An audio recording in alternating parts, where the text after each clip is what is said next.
ശൈവ വൈഷ്ണവ സംഗമഭൂമിയാണിവിടം. ശിവമന്ത്രങ്ങളുടെയും വിഷ്ണുനാമങ്ങളുടെയും ശ്രുതികളിൽ അലിഞ്ഞു ചേർന്ന് യുഗാന്തരങ്ങളായി ഈ പുഴ ഒഴുകിക്കൊണ്ടേയിരിക്കുന്നു. 4 യുഗങ്ങളിലൂടെ അനാദിയായ കാലം സഞ്ചരിച്ചുകൊണ്ടേയിരിക്കുന്നു.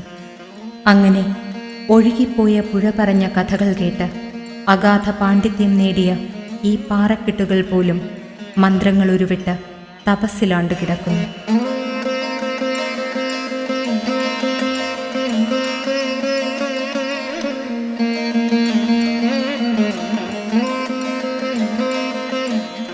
ചരിത്രമുറങ്ങുന്ന കരമനയാറിൻ്റെ തീരങ്ങളിലൊന്നാണിത്.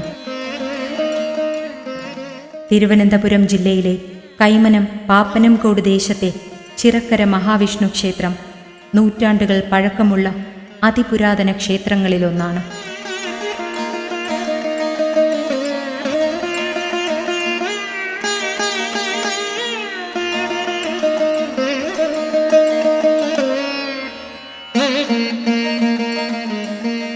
ശ്രീകോവിലിനുള്ളിൽ ഒരേ ഗർഭഗൃഹത്തിൽ തന്നെ കിഴക്കും പടിഞ്ഞാറുമായി ശൈവ വൈഷ്ണവ ചൈതന്യങ്ങൾ ഒന്നിച്ചു കുടികൊള്ളുന്ന കേരളത്തിലെ തന്നെ അപൂർവം ക്ഷേത്രങ്ങളിലൊന്നാണിത്.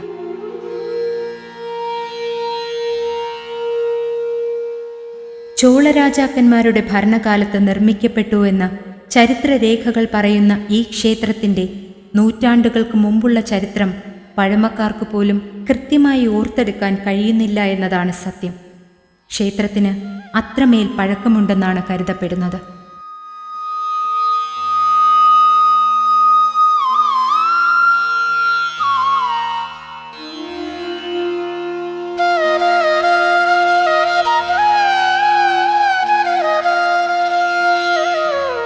ക്ഷേത്രത്തിൻ്റെ ചരിത്രകഥകൾ ഓർത്തെടുക്കുന്ന പ്രദേശവാസികൾ പറയുന്നത് ഒത്തിരി കാലത്തോളം ക്ഷേത്രത്തിൽ പൂജാവിധികളൊന്നുമില്ലാതെ ജീർണാവസ്ഥയിൽ കിടന്നിരുന്നുവെന്നാണ്.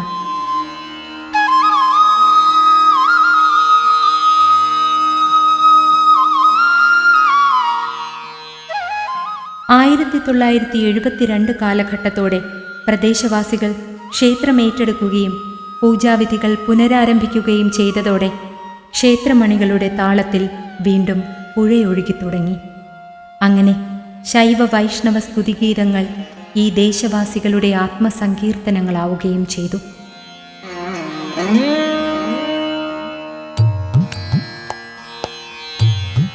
നഗരഹൃദയത്തിൽ തന്നെ പുഴയോട് ചേർന്ന് നിൽക്കുന്ന ക്ഷേത്രം ഏതൊരു തീർത്ഥാടകന്റെയും മനസ്സിനെയും ശരീരത്തെയും ആത്മാവിനെയും കുളിർമയുള്ളതാക്കി ശാന്തിയുടെ അപാര തീരങ്ങളിലേക്ക് നയിക്കും. ശാന്തമായ മനസ്സിൽ നിന്നു തന്നെയാണല്ലോ പ്രാർത്ഥനകളുടെ തീർത്ഥയാത്രകൾ ആരംഭിക്കുന്നത്. ഈ അറിവുകൾ നൽകുന്ന ആനന്ദ നിർവൃതി തന്നെയാണ് യഥാർത്ഥത്തിൽ ഈശ്വരൻ്റെ കൃപാകടാക്ഷം. അങ്ങനെ ഭാവിയും ഭൂതവും വർത്തമാനവുമൊക്കെ ഭഗവാനിൽ തന്നെ സമർപ്പിച്ച് കർമ്മം ചെയ്യുമ്പോഴാണ് ഓരോ നിമിഷങ്ങളിൽ പോലും ഈശ്വരൻ നമ്മിൽ നിറയ്ക്കുന്ന വിശ്വപ്രേമത്തിൻ്റെ പൊരുൾ മനസ്സിലാകുന്നത്.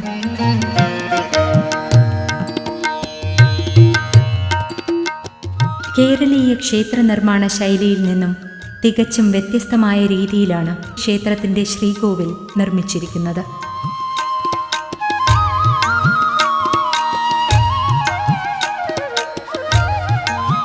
അതുകൊണ്ട് തന്നെയാവാം ചോളരാജാക്കന്മാരുടെ ഭരണകാലത്ത് തന്നെയാവണം ക്ഷേത്രം നിർമ്മിച്ചതെന്ന് ചരിത്രം പറയുന്നതും. പടിഞ്ഞാട്ട് ദർശനമരുളിയാണ് മഹാവിഷ്ണു കുടികൊള്ളുന്നത്.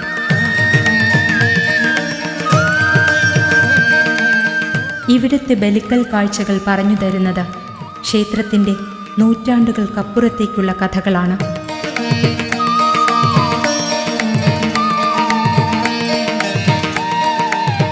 വിഷ്ണു വിഗ്രഹത്തിനു മുന്നിലെ നമസ്കാര മണ്ഡപത്തിൽ ഭഗവാനെ നോക്കി ഗരുഡദേവൻ ഇരിപ്പുണ്ട്.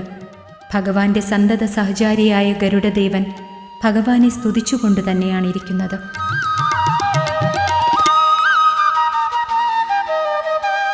ശ്രീകോവിലിനുള്ളിലെ നിത്യചൈതന്യമായ വിഷ്ണു വിഗ്രഹത്തെ കണ്ടു തൊഴുത് പ്രാർത്ഥനകൾ സമർപ്പിക്കാം.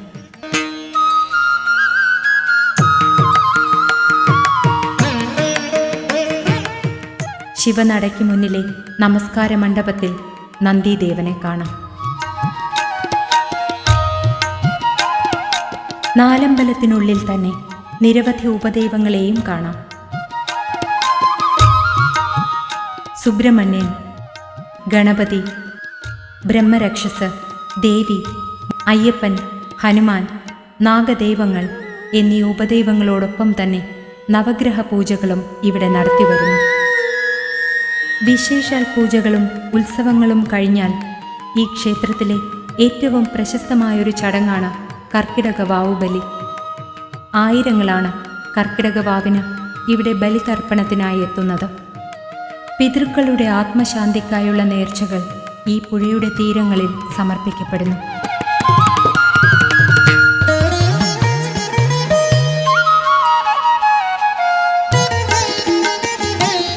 ഈ ശൈവ വൈഷ്ണവ സംഗമ ഭൂമിയിൽ നടത്തിവരുന്ന ഓരോ ആചാരാനുഷ്ഠാനങ്ങളും അത്രമേൽ മഹത്തരമായതെന്നാണ് ദൈവജ്ഞർ പറയുന്നത്.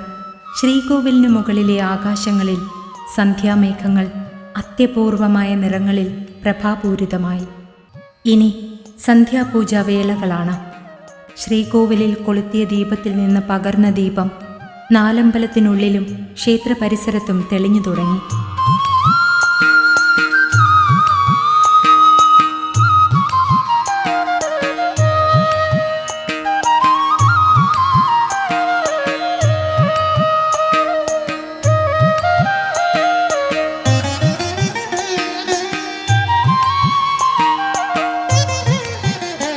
വിഷ്ണു പൂജകളാണ് ആദ്യം. ശ്രീകോവിലിനുള്ളിൽ നിന്നും പൂജാദ്രവ്യങ്ങളുടെ ഗന്ധം നാലമ്പലമാകെ പരക്കുമ്പോൾ ഭക്തജനങ്ങൾ ആത്മനിർവൃതിയോടെ പുണ്യദർശനത്തിനായി നിലയുറപ്പിച്ചു.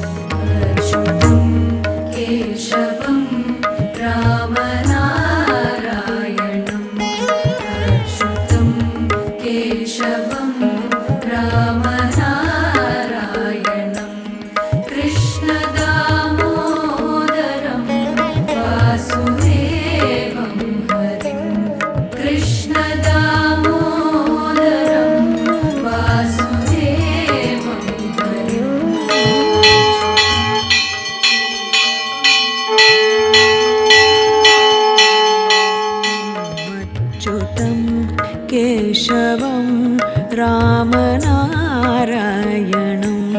കൃഷ്ണദാമോദരം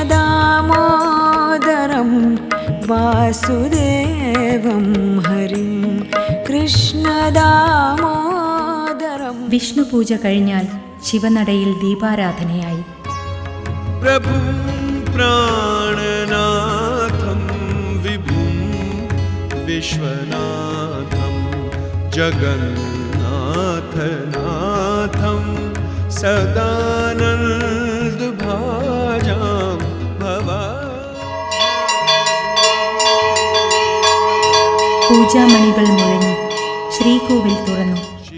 സുന്ദരരൂപനായ ഭഗവാൻ ഭക്തമാനസങ്ങളിലേക്ക് ശാന്തിയുടെ പുഞ്ചിരി നിറച്ചു.